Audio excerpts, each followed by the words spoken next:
about respect for time and the amount of time that a reader has to engage with the writing, and so cutting sentences down.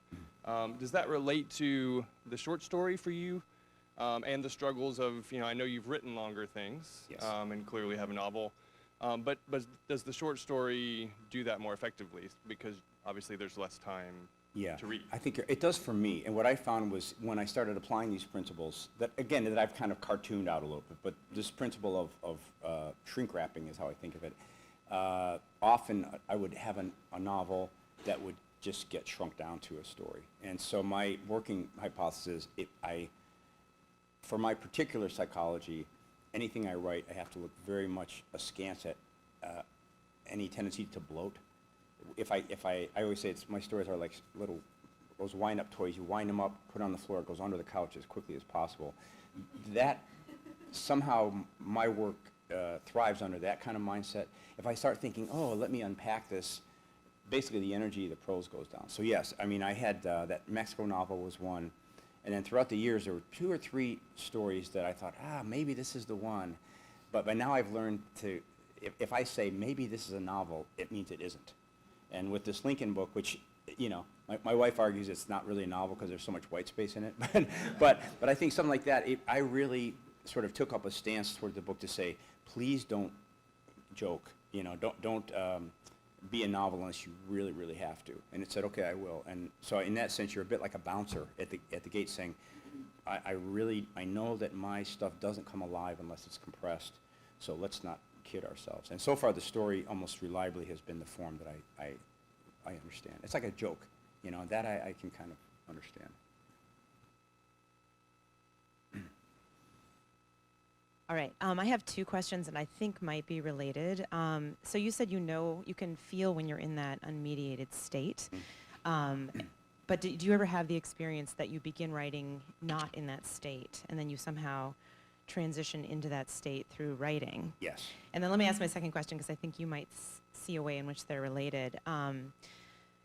It's really stunning to me that is the state that you want to be in, that nebulous state, and yet you do these incredible revisions, 400 pages on the same story.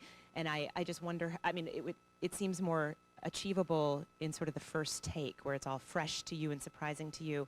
But when you come back to it, do you have techniques or ways that you sort of make that material new to you so you can continue to revisit and not get attached to it, I guess is really what I'm saying. That's the million-dollar question. And I'll say the honest and not flashy answer is that's the one thing that's improved over the years is when you're young and you write something and it's good forever. The coffee stain is perfect and everything, But I think what happens is you just aren't able to, since that meter I talked about has got fog on it, you can't really see your reaction. So over the years what's happened is less time has to pass between reads. And so I can do now, at least when I was writing Lincoln book, I could do 3 good, clean reads a day with just a little space between. When I was younger, it would take a week, So that has actually come down. And I think it does have to do a little bit with kind of, again, this is the metaphorical way, you become aware that such a meter exists and that you're capable of discerning it. Then the fog clears, and you're like, oh, I actually am having a reaction in every line to my work. I just didn't see it before. That improves. So, and also, part of it is to say, I'm probably wrong today. I'll go through and make revisions on Wednesday. 50% of them will be reversed later. But to kind of go, okay, that's all right. I'm only writing on Wednesday. I'll have Thursday, Friday, Saturday to fix it. And then once you've gone through this process a few times and felt the benefits, then you become very trusting in that,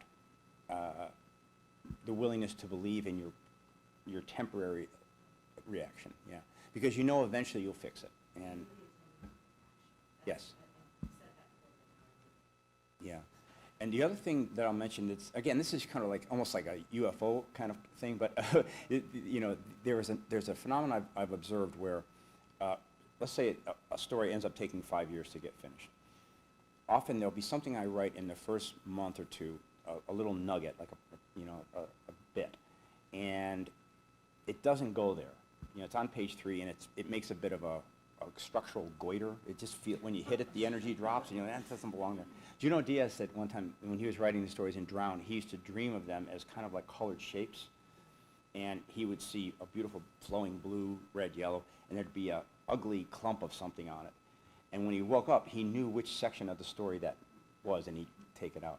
So you'll have a section that doesn't go there.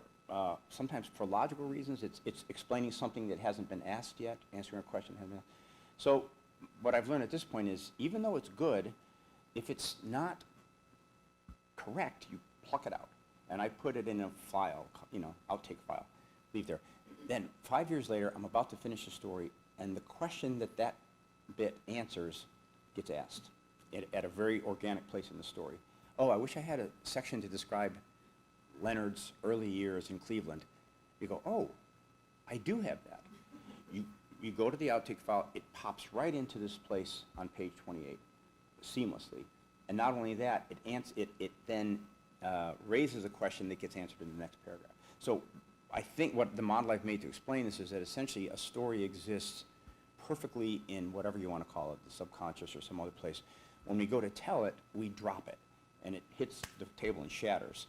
Revision is basically the process of piecing that artifact back together. Now, I don't know what that would actually means in a neurological sense, but experientially, I know it to be the case. And again, when you've had an experience like that over and over, you start to have a kind of quiet trust that the story will answer your question. Stuart Dybek, the great Chicago writer, says the story is always talking to you. You just have to learn to listen to it. So this is the other thing over the years. I have less anxiety about stories because what I found is if you hit an obstruction, and we go back to the Einstein quote, no worthy problem is ever solved in the plane of its original conception. An obstruction that when you were younger you would have understood as a fatal blow to your story, and maybe to you, the obstruction is the story saying, I refuse to be solved in the plane of your original conception. Now, at that point, again, I can never solve that rationally, but I can note it and say, okay, my story is knotted up right now. It seems completely impossible to solve. Good. That means, the Houdini is in even deeper water with stronger handcuffs. And if you have that, and so over the years, I got this kind of quiet faith that any story can be solved, and paradoxically, to relax into that will hasten the process in a certain way. Like I say, it's nebulous, but. Thank you very much. I teach Christian ethics, and so I write nonfiction. Oh, there. Hi, Sorry. sorry. I haven't ever written fiction, but I've been thinking a lot about writing as an ethicist and how you get into the same traps of it has to be conceptually rigorous, and this is the map, and this is what the reader needs to understand, and similar blocks can come up in that vein. And I'm also part of an op-ed project trying to learn to write for more public audiences and also just quickly. So I thought, and I don't think I've ever conversed with my text the way you do, and so I've thought about that too. Like what is it saying to me? What wants to play? What can I have fun with? Even though I'm doing ethical stuff that's always feels like, everything is so messed up. So I just want to thank you for that, but I also just wonder how not to spend years because it happens often with academics that we hold on to things too long and we don't just let it go. I haven't found, the only thing I found is that sometimes if I'm in the story realm, I have to take as long as it forces me to take, but sometimes there's a side benefit. If I'm from focusing on fiction with this obsessive thing, sometimes other pieces will come more easily, So I think this conversing with your own story is a nice way to say it, because first of all, when a story gives you a problem, there really isn't such a thing as a problem. There's if you get to a place in a story where there's a problem, what it means is you've made a very, very nice Houdini moment for yourself. You've made a place where the stakes have risen, and you've been so honest up to that point that there's no easy sort of facile escape. You really don't know how to get out of it. That means that the ethical questions you're raising are profound. They're not easily answered. So I think to turn to yourself and say, let's assume that when I get obstructed in a work of art or an essay, that's good. The unobstructed work is the facile one. the one that proves an easy propagandistic point never gets obstructed. But when, I can give you an example of how stories can work. I think a story essentially is a system of ambiguity that resists easy solutions. So for example, there's a beautiful Chekhov story called Gooseberries. I don't know if you know it, but it's essentially, I mean, seems like a kind of wandering anecdotal story. These friends go on a hunting trip and they kind of batten down for the evening and exchange stories about life. But really what it is, it's a meditation on happiness, I think. That's how I read it.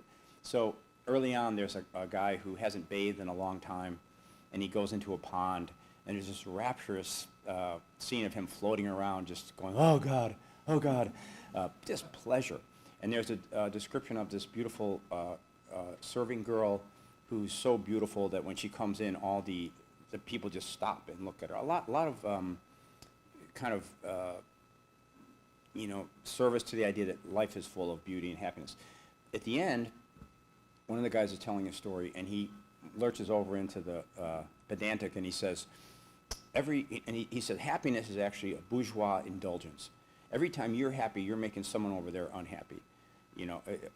Happiness is a form of privileged masturbation, in a sense. He says, every happy man should have an unhappy man in his closet with a hammer to remind him by his constant tapping that not everyone is happy, So the story works as it says, happiness is absolutely indefensible. Happiness is absolutely essential to our existence. And Chekhov, the reader says, which one is it, Anton? And he says, yes, thank you very much, and he backs out. So I think that, we can acknowledge our own obstructions. Sometimes even in the text, the acknowledgement of the obstruction is a structural move. I'm not maybe going off into inside baseball, but if you write yourself in a place where you go, the problem with this piece is X, and you make the next sentence in your piece, the problem with my piece so far is X, then you'll be on the way to solving it. Again, intuitive. There are times when it just has to be edited. There's something where, the pages behind me, page 1, 2, 3, when those become real to me, they've actually happened. They spring off the page and into reality. They're not words, but then I'm good. Then I move forward. So sometimes you'll get, if I have a story that's a big mess in the middle, then I'll just revise it all day. And mechanically, you're just putting the stuff in my hand, entering it, printing it out, and then rinse, lather, repeat. And the leap of faith is to say that is actually writing. You don't know what you think all day. And even when you leave that day, you still don't know what you think of the piece. Leaving that box open, I think, is the fruitful thing. Hi. At the beginning of your talk, you spoke about that pivotal moment as a writer where you embraced being a writer as allow me to please you. Mm-hmm. Toward the end of the talk, you spoke about this, maybe the goal or the idealized experience of the reader as being buffeted by the story. And I'd just be interested to hear you reflect on those together, how the buffeting is a kind of pleasing or being pleased. Yes. I think it is. I think it's the highest form of being pleased. And again, buffeting is the induction of that state of ambiguity I just talked about, where the two of us have gone on a journey to explore happiness or whatever we explore. I've never condescended to you once. So through that mutual respect, we ascend the ladder. We leave behind all the easy ways of thinking about happiness, the facile ways of thinking about happiness. We get up to the crux of the issue.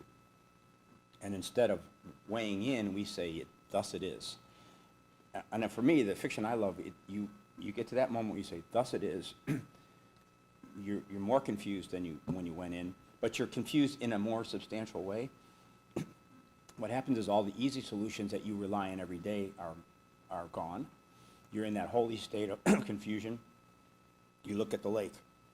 Damn, it's more of a lake than it was 10 minutes ago, So also in nonfiction, that's something I've noticed is you go in, the pieces I've done have been well compensated. And so as a working class person, I'm like, oh my God, they're going to pay me that much. I better figure it out before I go. So I'm going to Dubai. I should know what I think. So then you go to Dubai to collect data to populate your pre-existing story. Then the first 2 days are great because the world destroys your conceptualization. And you have a panic because now you still owe them 12,000 words. Their money is still in your bank, and you have no idea. And that's the best, because then, you know, in that state, your concepts are lower and your data collection is incredibly efficient. You're not screening to see if the data fits your version. You're just, let's say it again, let me write it down. Then towards the end, there's a really euphoric moment where every solution or take on the material you've proposed during it has also been ripped apart. I had a beautiful moment. I did a piece where I drove the Mexican border from Texas to California, went into Mexico and out, sat with those Minutemen, the militia, all this beautiful stuff. And I had, at the last day, I took a 5-mile walk. You can go from a parking lot to the place where the border runs into the sea, San Diego on one side. And so I got out there, and there was no border. There was just a really crummy fence that went about 6 feet into the ocean and just stopped. And on the Mexican side, they're having a big party, and the American side there's nobody. It's very sort of sterile and controlled. I'm like, wow, I could just go to Mexico. And I just walked through the fence, and it was in Mexico. Hi, how are you? Come back. And I thought, that's crazy. All this talk about the border, and nobody even cares. So then I'm walking back along the beach, and like in a Marlboro commercial, these 2 guys on horseback come down the hill. Beautiful Border Patrol guys. There was a redhead kid and a beautiful gay Filipino American guy. Hi, sir. Hi. So you're in Mexico. I said, yeah. Well, you know, we could actually arrest you, take you to the next border crossing, and then you'd have to find your way back. I said, yeah. He said, we're not going to do that, though. Why'd you do that? So I told him I was writing the story on the border. And he said, oh, what are your conclusions? I ran my conclusions by, and in tag team, they tore down every half-assed notion I had was torn down in 5 minutes. And I was standing there with my story torn to shreds. And, well, have a nice day. And they rode off. But that walk back was one of the most beautiful moments of my life, because I had nothing. Except then you realize you have everything. Because if you could reenact the process by which you were stripped down to nothing, that would be a beautiful story. You know? Hi. Hi. I love how you talk about revision, and I'm totally with you. I'm a fiction writer also, and I think you could spend your whole life probably writing the same work, like painting over the same painting. So I agree with you completely. I'm wondering, though, I had this conversation a long time ago with a poet, and we were talking about revision, and I was saying a less elegant version of what you're saying. And he said, yes, but you can revise too much. You can over-polish a thing. And that was basically his idea. And I've been thinking about that ever since and trying to understand it. I don't think I've ever polished anything too much. I think everything needs way more work. But is that a concept that you understand? And how would that work, and how would you measure it? Yeah, I think you definitely can do that. I can do that. But you know, if you understand revision in the biggest sense, it would also include the moment when you went, oh God, I cut too much. You know. So revision is boundless, and with what I do, and maybe part of it is also to recognize the symptoms in your work of over-revision. So for me, it means I tend to get too logical, that inner nun takes over, and all the whimsy or the humor gets cut out.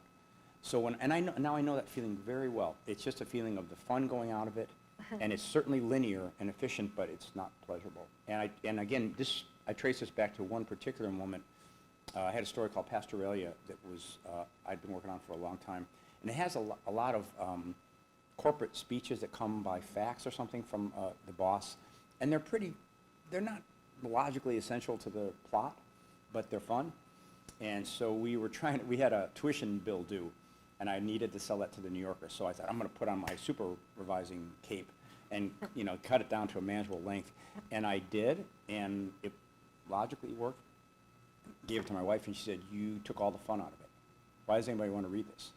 So part of the model would be, yes, efficiency, but efficiency broadly defined to include relief from efficiency. You know. So this is the thing. I think the one thing I really believe in is that in writing, well, maybe in everything, we long to go on autopilot. You know, it's so uncomfortable to constantly be redeciding things every minute of the day. But I think that's the game. So for me to say, as I've just said, revise endlessly, that can also become a kind of autopilot, you know. So unfortunately, we have to constantly to me, watching the meter is a good way. If you over-revise, it'll actually drop into the negative. Thank you. Yeah. Well, thank you so much Thank you. for your talk. Let's give George another hand.